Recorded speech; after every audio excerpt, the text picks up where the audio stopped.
आप सभी भक्तों को उत्पन्ना एकादशी व्रत की हार्दिक शुभकामनाएं। आज आप सभी श्रवण करेंगे उत्पन्ना एकादशी व्रत की संपूर्ण कथा। सतयुग में एक बार मूर नामक दैत्य ने देवताओं पर विजय प्राप्त कर इंद्र को अपदस्थ कर दिया। देवता भगवान शंकर की शरण में पहुंचे। भगवान शंकर ने देवताओं को विष्णु जी के पास भेज दिया। विष्णु जी ने दानों को तो परास्त कर दिया, परंतु मूर भाग गया। विष्णु जी ने मूर को भागता देखकर लड़ना छोड़ दिया और बद्रिका आश्रम की गुफा में आराम करने लगे। मूर ने वहां पहुंचकर विष्णु जी को मारना चाहा। तत्काल विष्णु जी के शरीर से एक कन्या का जन्म हुआ, जिसने मूर का वध कर दिया। उस कन्या ने विष्णु जी को बताया कि मैं आपके अंश से उत्पन्न शक्ति हूँ। विष्णु जी ने प्रसन्न होकर उस कन्या को आशीर्वाद दिया कि तुम संसार में माया जाल में उलझे तथा मोह के कारण मुझसे विमुख प्राणियों को मुझ तक लाने में सक्षम होगी। तुम्हारे आराधना करने वाले प्राणी आजीवन सुखी रहेंगे। यही कन्या एकादशी कहलाई। वर्ष की 24 एकादशियों में यही एकादशी ऐसी है जिसका महात्म्य अपूर्व है। प्रेम से बोलिए जय श्री हरि।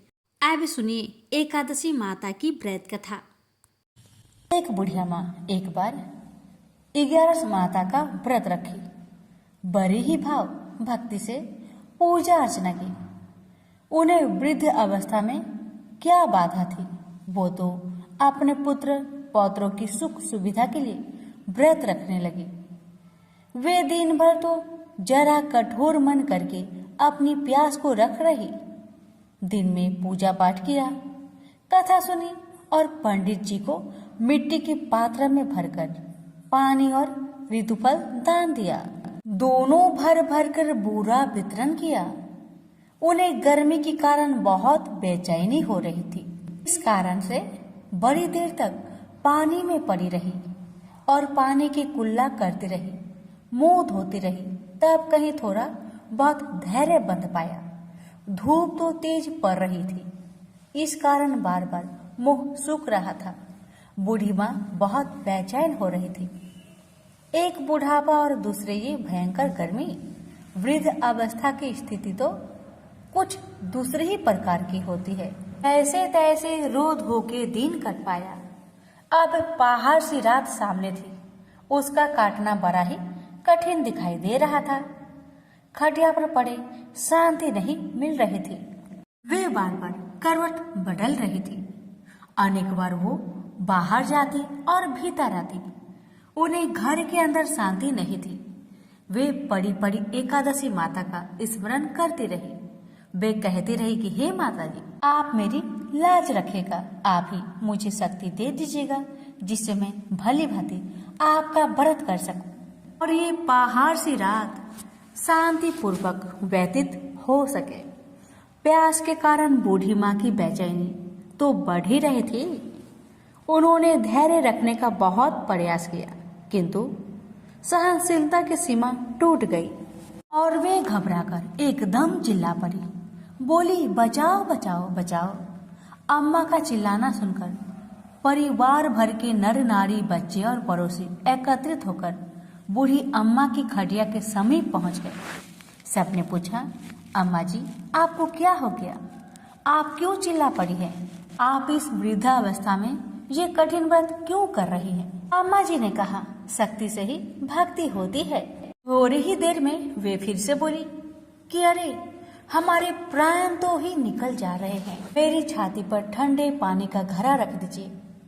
नातियों ने दादी की छाती पर ठंडे पानी का पात्र रख दिया। तब कहीं उन्हें थोड़ा बहुत आराम मिला और थोड़ी देर के लिए उन्होंने अपनी आंखें बंद कर ली। एकादशी माता ने सोचा कि ये बूढ़ी अम्मा है तो बहुत कठोर, जरा जाकर उसकी परीक्षा लेनी चाहिए। वे आधी रात को मुर्गा बनकर टेर लगाने लगी। मुर्गा की आवाज सुनकर दादी जल्दी से उठी और बाहर जाकर आसमान की ओर देखा, किंतु आसमान में कहीं उन्हें प्रातःकालीन तारा दिखाई नहीं दिया। वे सोचने लगी कि ये मुर्गा क्यों और कैसे बोल गया है। वे तो आधा रात मालूम प्रतीत होता है। उन्हें प्यास तो बहुत लग ही रही थी। थोड़ा बहुत उनका मन भी विचलित होने लगा था, किंतु अंत में उन्होंने दृढ़ निश्चय किया कि मैं अब व्रत को पूर्ण करके ही छोड़ूंगी, चाहे कुछ भी हो जाए, मेरा प्राण ही क्यों ना निकल जाए। ये सोचकर फिर वे खटिया पर शिथिल होकर सो गई। थोड़ी ही देर में एकादशी माता ने उनकी फिर से परीक्षा लेनी चाहिए। एक छोटी सी बालिका एक गिलास में शरबत लेकर उनके सिरहाने खड़ी हो गई और जोर से बोली, दादी जी, सवेरा हो गया, हाथ मुंह धोकर शरबत पी लीजिएगा। पहले तो शरबत का गिलास देखकर उनका मन ललचाने लगा, किंतु अचानक व्रत का स्मरण हो आया और उन्होंने सोचा कि मैं किसी भी प्रकार से अभी शरबत नहीं पी सकती हूँ, और वे शांतिपूर्वक अपनी खटिया पर लेट गई। फिर थोड़ी देर में उन्हें ऐसा लगा कि जैसे किसी ने उन्हें पानी के कुएं में पटक दिया हो। वे बड़ी देर तक उस कुएं में हाथ पांव चलाती रही, किंतु उन्होंने अपने मुख में पानी की एक बूंद भी नहीं जाने दी और वे दृढ़तापूर्वक अपना व्रत पालन करती रही। थोड़ी ही देर में न जाने कहां से सामने आग जलने लगी, जिससे भारी गर्मी बढ़ने लगी। प्यास के कारण प्राण निकलने लगे, किंतु बूढ़ी अम्मा का कुछ भी नहीं बिगड़ पाया। वे जहां की तहां मुस्कुराती हुई बैठी रही। थोड़ी ही देर में बाहर प्रकाश दिखाई देने लगा। ऐसा लगा कि जैसे सवेरा हो आया। बूढ़ी अम्मा ने जब बाहर निकलकर देखा तो समझ गई कि अभी सवेरा होने में 3-4 घंटे की देरी है। यह जानकर वे शांतिपूर्वक इधर उधर घूमने फिरने लगी।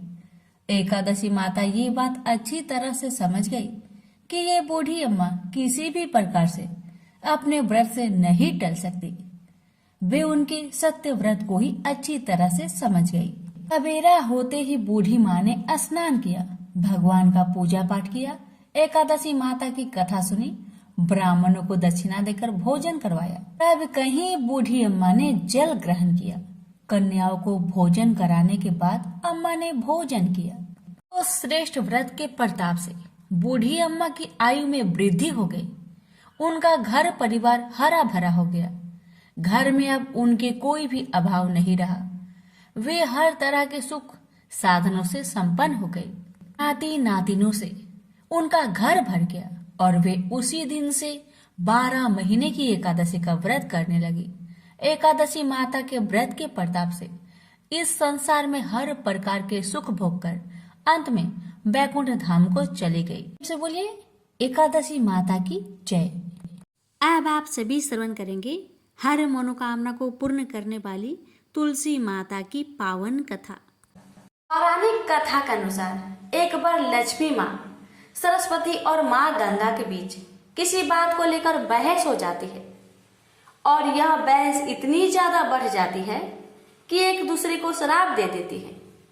गंगा माँ ने माता लक्ष्मी से कहा कि तुमने मुझे नदी का वेग बनाया है, तो मैं तुम्हें श्राप देती हूँ कि तुम एक पौधा बन जाओ जो वृंदा बनकर बाद में तुलसी का पौधा बने। तभी वहां माँ पार्वती आ जाती है और कहती है कि आखिर आप लोग एक दूसरे से क्यों लड़ रहे हो। माँ गंगा कहती है कि लक्ष्मी मेरे ऊपर हंसी है, इसलिए मैंने श्राप दे दिया। इस बात पर माँ पार्वती कहती है कि आप लोग ने गुस्से में एक दूसरे को श्राप दे दिया, लेकिन इस बात का भान है कि आप श्राप के कारण कितना कष्ट झेलना पड़ता है। माँ पार्वती कहती है कि 84 लाख योनियों में से 20 लाख योनियां वृक्ष और पौधे की है। लक्ष्मी, तो आप बताइए कि एक बार पौधे के रूप में धरती में जाने के बाद आपको वृक्ष या पौधे के रूप में किस किस योनि पर रहना पड़ेगा। माँ लक्ष्मी को अपने भूल का पछतावा हुआ और उन्होंने माँ पार्वती से सहायता मांगी और कहा कि कुछ ऐसा ही हो सकता है कि 20 लाख योनिया में से एक बार मैं ही छूट जाऊं। ऐसे में माँ पार्वती ने कहा कि इस शाम का हल मेरे पास तो नहीं है, लेकिन इसका हल महादेव ही बता सकते हैं। महादेव ही है जो हर तरह की योनि से छुटकारा दिला सकते हैं। तब माँ पार्वती ने भोलेनाथ से कहा कि कोई ऐसा उपाय बतलाइए प्रभु कि माँ लक्ष्मी तुलसी के बाद किसी अन्य योनि का दुख ना भोगे। तब महादेव ने इस उपाय को बताया। कार्तिक माह में लक्ष्मी जी ने तुलसी की कुआरे के रूप में प्रकट हुई। कहा जाता है कि द्वादशी तिथि के दिन तुलसी के पौधे में लगी मंजरी को तोड़कर शालिग्राम को अर्पित कर दे। ऐसा करने से माँ लक्ष्मी का पौधे की योनि से मुक्ति मिल जाती है और वह किसी अन्य पेड़ पौधे की योनि में नहीं जाती है और मोक्ष पा लेती है। इसके साथ ही ऐसा करने से व्यक्ति को माँ लक्ष्मी का सुख समृद्धि, धन संपदा, ऐश्वर्य का आशीर्वाद देती है। तुलसी मंजरी को भगवान कृष्ण को भी चढ़ाया जा सकता है। ऐसा करने से माँ लक्ष्मी के साथ कृष्ण भगवान प्रसन्न होते हैं। प्रेम से बोलिए तुलसी माता की जय, लक्ष्मी नारायण की जय। अब आप सभी श्रवण करेंगे विनायक जी की कथा। एक बार पथवारी माता पाल और विनायक जी में झगड़ा हो गया। सब वापस में स्वयं को बड़ा बताने लगे। इतने में एक ब्राह्मण का लड़का आया।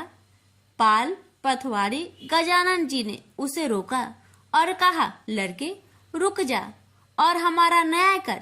लड़का बोला, मैं कल वापस आऊंगा तब न्याय करूंगा। घर आकर लड़के ने माँ से कहा, माँ मुझे कल पाल, पथवारी माता, विनायक जी का न्याय चुकाना है। तो माँ ने कहा, बेटा सबको बड़ा बता देना। दूसरे दिन लड़का वहां गया और बोला, पाल माता आप बड़ी हो, क्योंकि हर व्यक्ति आता है और स्नान ध्यान करके शुद्ध होकर जाता है और आप सबकी रक्षा करती हैं। हे पथवारी माता आप सबसे बड़ी हो, क्योंकि कितने भी तीर्थ धर्म ध्यान कर ले पर आपकी पूजा किए बिना उनका कार्य पूर्ण नहीं होता। आप जीवित को भी तारती हैं और मरने के बाद भी उद्धार करती है। पथवारी माता पथ की धारिणी, इसलिए आप बड़ी हो। अब विनायक जी से लड़का बोला, सबसे पहले शुभ काम में आपको ही मनाया जाता है। आपको ध्याये बिना कोई काम सिद्ध नहीं होता, इसलिए आप बड़े हो। पाल माता, पथवारी माता, विनायक जी भगवान लड़के की चतुराई से प्रसन्न हो गए और बोले, लड़के तुमने तो हम सबको बड़ा कर दिया। उसको सुखी रहने का आशीर्वाद दिया और जौ के दाने उसके अंगोछे में डाल दिया। लड़का सोचने लगा, ये तो घाटे का सौदा रहा। सारा दिन खराब कर न्याय किया और इतने से जौ मिले। उदास मन से घर आकर अंगोछा एक कोने में डाल दिया। माँ ने अंगोछा उठाया तो उसमें से हीरे मोती बिखर गए। तो माँ बोली, बेटा न्याय करके क्या लाया है? लड़का बोला, माँ कोने में जो पड़ा है देख लो। वहां गई, देखा हीरे मोती का ढेर लगा है। हीरे मोती जगमगा रहे हैं। माँ अत्यधिक प्रसन्न हो गई। माँ ने बेटे को बुलाया और कहा, बेटा आज तो पाल माता, पथवारी माता, विनायक जी भगवान आज तो हम पर प्रसन्न हुए हैं। माँ बेटे बहुत प्रसन्न हुए। हे भगवान, जैसा पाल माता, पथवारी माता, विनायक जी भगवान ने लड़के को दिया, वैसे सबको देना। कहानी कहने, सुनने, हुक्कर भरने वालों को सुख समृद्धि, धन्य धान्य देना। प्रेम से बोलिए पाल, पथवारी, विनायक भगवान की जय। अब आप सभी श्रवण करेंगे हर व्रत कथा के दौरान सुनी जाने वाली व्रत का संपूर्ण फल देने वाली लापसी तापसी की कथा। एक लापसी था, एक तपसी था। तपसी हमेशा भगवान की तपस्या में लीन रहता था। लापसी रोजाना सवा सेर की लापसी बनाकर भगवान का भोग लगाकर जीम लेता था। एक दिन दोनों लड़ने लगे। लापसी बोला, मैं रोज भगवान की तपस्या करता हूँ, इसलिए मैं बड़ा हूँ। लापसी बोला कि मैं रोज भगवान को सवा सेर लापसी का भोग लगाता हूँ, इसलिए मैं बड़ा हूँ। नारद जी वहां से गुजर रहे थे। दोनों को लड़ता देखकर उनसे पूछा कि क्यों तुम लड़ रहे हो? लापसी ने खुद को बड़ा होने का कारण बताया और तपसी ने अपना कारण बताया। नारद जी बोले, तुम्हारा फैसला मैं कर दूंगा। दूसरे दिन लापसी और तपसी नहाकर अपनी रोज की भक्ति करने आए तो नारद जी ने छुपकर 1.25 करोड़ की एक एक अंगूठी उन दोनों के आगे रख दी। तापसी की नजर जब अंगूठी पर पड़ी तो उसने चुपचाप अंगूठी उठाकर अपने नीचे दबा ली। लापसी की नजर अंगूठी पर पड़ी लेकिन उसने ध्यान नहीं दिया। भगवान को भोग लगाकर लापसी खाने लगा। नारद जी सामने आए तो दोनों ने पूछा कि कौन बरा, तो नारद जी ने तापसी को खड़ा होने को कहा। वो खड़ा हुआ तो उसके नीचे दबी अंगूठी दिखाई पड़ी।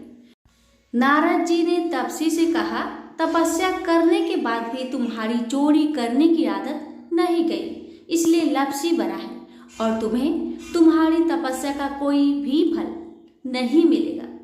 तापसी शर्मिंदा होकर माफी मांगने लगा। उसने नारद जी से पूछा, मुझे मेरी तपस्या का फल कैसे मिलेगा?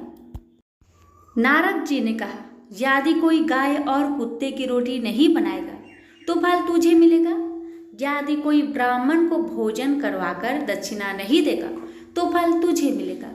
यदि कोई साड़ी के साथ ब्लाउज नहीं देगा तो फल तुझे मिलेगा। यदि कोई दिए से दिया जलाएगा तो फल तुझे मिलेगा। यदि कोई सारी कहानी सुने लेकिन तुम्हारी कहानी नहीं सुने तो फल तुझे मिलेगा। उसी दिन से हर व्रत कथा कहानी के साथ लापसी तापसी की कहानी भी सुनी और कही जाती है। प्रेम से बोलिए लक्ष्मी नारायण की जय।